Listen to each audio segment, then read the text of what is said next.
Hello, আসসালামু আলাইকুম কাছের মানুষজন, কেমন আছেন? আশা করছি সবাই ভালো আছেন। ওয়ার্ল্ড কাপ চলছে। আজকে upcoming match England versus Argentina, গতকাল হয়ে গেল স্পেন এবং ফ্রান্সের ম্যাচ। তো বেশ কিছু কথা যেটা কাছের মানুষজনের সাথে শেয়ার করার প্রয়োজন। সো চলে আসলাম আপনাদের মাঝখানে সোশ্যাল মিডিয়াতে কিছু কথা বলার জন্য।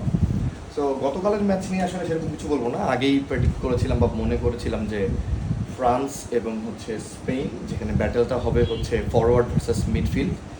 আর মিডফিল্ডের সাথে ফরওয়ার্ডের ব্যাটেল হলে 10 টাইমসের মধ্যে 8 টাইমই আসলে মিডফিল্ড আপনাকে উইন করে দিবে ম্যাচটা, এবং সেটাই ঘটেছে। মিডফিল্ডের কাছে আসলে ফরওয়ার্ডরা পাত্তাই পায়নি এক পর্যায়ে। আসলে পুরো ম্যাচে ইয়ামাল যেভাবে পেনাল্টি আদায় করে নিল, সেটার পর থেকে আসলে মিডফিল্ডে অলমো, পেদ্রি, রড্রির যে আসলে মানে দ্বৈরথ, সেখানে আসলে ফ্রান্সের মিডফিল্ড বা বলই সাপ্লাই করতে পারেনি। সো ম্যাচটা ডেড হয়ে যায় ফ্রান্সের দিক থেকে, ফ্রান্স ছিটকে পড়লো। সো ফাইনাল চলে গেল স্পেন। আর আজকে যেহেতু মেইন ম্যাচ, এটা আসলে আমি মেইন কেন বলছি, আমি অ্যাজ এ আর্জেন্টাইন সাপোর্টার এটা বলছি না, আমি বলছি যে এটা হচ্ছে মোর দেন আ সেমিফাইনাল। কারণ এখানে ইংল্যান্ড এবং আর্জেন্টিনার ম্যাচ, লাস্ট যেটা মনে পড়ে দেখেছিলাম 2002 সালে ইংল্যান্ড এবং আর্জেন্টিনার ম্যাচ। সেখানে একটা পেনাল্টির সুবাদে আর্জেন্টিনাকে 1 গোল হজম করতে হয়, এবং পরে পুরা ম্যাচটা আসলে আর্জেন্টিনা অনেক চেষ্টা করেও 70% অড পজিশন রেখেও ম্যাচে গোল বের করে নিতে পারেনি। ডেভিড বেকহামের দল ছিল ওটা। সো ঠিক আছে, এখন আসলে ডিয়াগো সিমিওনে ছিল হয়তো ওই সময়, এখন তার ছেলে সিমিওনে আসছে। তো যুগ পাল্টে গেছে, অলমোস্ট 22 বা 23 বছর পরে আবারও ওয়ার্ল্ড কাপের সেমিফাইনাল নকআউট ম্যাচে আর্জেন্টিনা আর ইংল্যান্ড। সো বিগ ম্যাচ, এখানে অনেক কিছুই ঘটবে, অনেক কিছুই হবে। ফাউল প্লে হবে, নেগেটিভ ফুটবল হবে, অনেকাংশে হারাম ফুটবল হতে পারে। তারপরে আসলে এখানে স্নায়ুর যুদ্ধ হবে, মেন্টাল গেম হবে, প্রেশার হবে, মেন্টালি মোরালি ডাউন করার জন্য ইংলিশ মিডিয়াতে, ইউরোপের মিডিয়াতে অনেকভাবেই আর্জেন্টিনা মেসিকে ঘুম পাড়িয়ে দিব, আর্জেন্টিনার ডিফেন্সরা কোনো রকমই কাজের না, অনেক কথাবার্তা হচ্ছে। সো ঠিক আছে, ম্যাচ গড়ালেই আমরা দেখতে পারবো, অনেক কিছু হবে। তবে আর্জেন্টিনা এটা খেলবে তাদের প্রাইডের জন্য, তাদের ডিয়াগো ম্যারাডোনার জন্য, তাদের ঐতিহ্যকে ফিরিয়ে আনার জন্য, যে কারণে তারা এই জার্সিটা চুজ করে। এএফএ অ্যাপ্লিকেশন করে ফিফাকে বলে যে আমরা আমাদের অ্যাওয়ে জার্সি পরেই খেলতে চাই। আর যেটার পিছনের হিস্ট্রিটা হচ্ছে, তারা আসলে ডিয়াগোর সেই 86-র যে প্রতিশোধটা মানে আপনার সেটাকে ফিরিয়ে আনতে চায়। অকল্যান্ডের যে ইস্যুটা, সেটাকে আসলে ফিরিয়ে আনতে চায় প্রতিশোধের আকারে। সো ম্যাচটা মোর দেন আ ম্যাচ হবে, ইতিহাস সাক্ষী থাকবে, আমরা দেখব। আমরা আসলে যারা মেসির ফ্যান ছোটোবেলা থেকে 2006 সাল থেকে দেখে আসতেছি, তারা আসলে হতে পারে আর্জেন্টিনা জার্সিতে মেসি লাস্ট ম্যাচ হতে পারে আজকে যদি হেরে যায়, অথবা সেকেন্ড লাস্ট ম্যাচ হতে পারে যদি ফাইনালে ওঠে। সো এটা আসলে খুব কষ্টের ব্যাপারটা মেনে নেওয়া, যা 2-1 ম্যাচ মাত্র দেখতে পারবো মেসিকে। তো আমি বলবো মেসি ফ্যানরা আপনারা জাস্ট এনজয় করেন, ও ম্যাচে থাকবে এটা এনজয় করেন, ও বল টাচ করবে এটা এনজয় করেন, গোল দিতে পারলে এনজয় করেন, গোল মিস করলেও এনজয় করেন, মেসিকে দেখেন, শেষবারের মতো মেসিকে দেখে যান। এটাই আসলে এটাই আপনার আমার সবার জন্য আসলে প্রাপ্তি।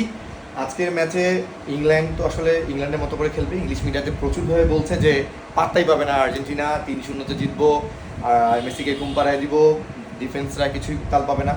বেসিক্যালি যেটা হয়, ইংল্যান্ড যেটা করবে, ইংল্যান্ড মোটামুটি ট্রানজিশনাল ফুটবল খেলার চেষ্টা করবে, তারা ট্রানজিশনাল কাউন্টার অ্যাটাকও করার চেষ্টা করবে। বাট ভুলে গেলে চলবে না, এরা কিন্তু প্রোগ্রেস করে মিডফিল্ড জেনারেট করেই প্রোগ্রেস করে, একটু ফাস্ট ফুটবল খেলে। বাট এরা কিন্তু কাউন্টার অ্যাটাকে, ট্রানজিশনাল অ্যাটাকে অত ফাস্ট না যতটা কিনা ফ্রান্স পারে বা স্পেন পারে।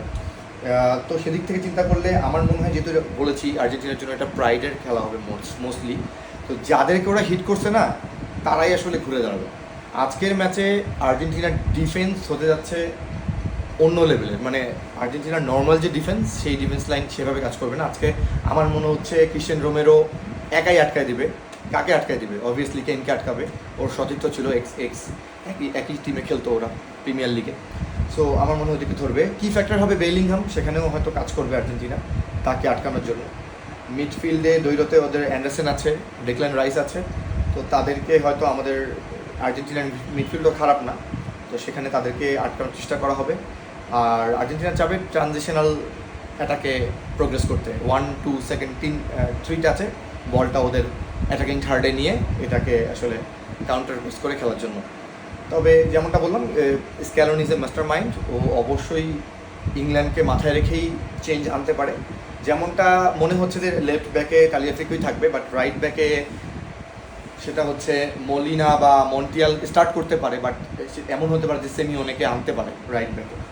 তো একটা উইং তাহলে স্টার্ট হবে এবং সচল থাকবে, সেটা আমার মনে হয় একটু স্পিডি ফুটবলের জন্য দরকার।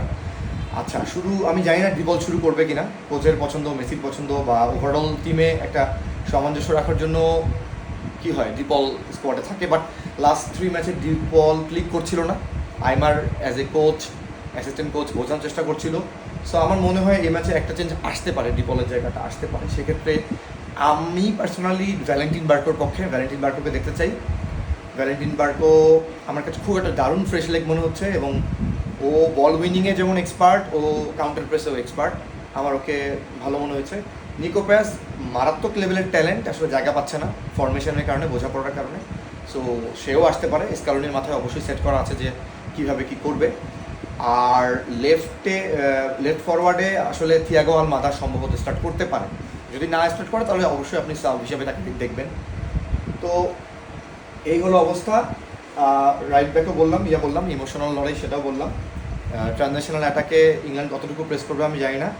আপনি যদি এখন কাগজ কলমের 1-to-1 ম্যানের হেড টু হেড বিচার করেন আর্জেন্টিনার সাথে ইংল্যান্ডের, অবভিয়াসলি ইংল্যান্ড ওয়ে হেড, অনেকটা আগিয়ে থাকবে। ম্যান টু ম্যান কথা বলেন আর রিসেন্ট ফর্মের কথা বলেন, বাট দুইটা দলই কিন্তু স্ট্রাগল করে করে আসছে, কেউ কোনো সহজ জয় নিয়ে আসে নাই সোফার।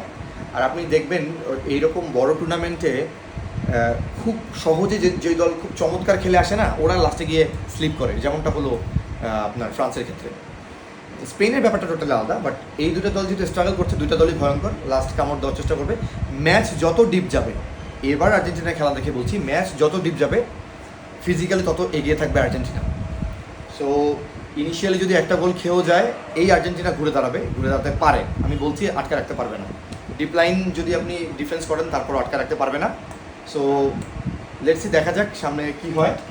আর লাস্ট একটা ফ্যাক্টর যেটা হচ্ছে, এই ইংল্যান্ড টিমে অনেকে ফর্মে থাকলেও অনেকগুলি প্লেয়ারের জন্য এটা ফার্স্ট ওয়ার্ল্ড কাপ, আর তারা কখনো মেসিকে ফেস করে নাই।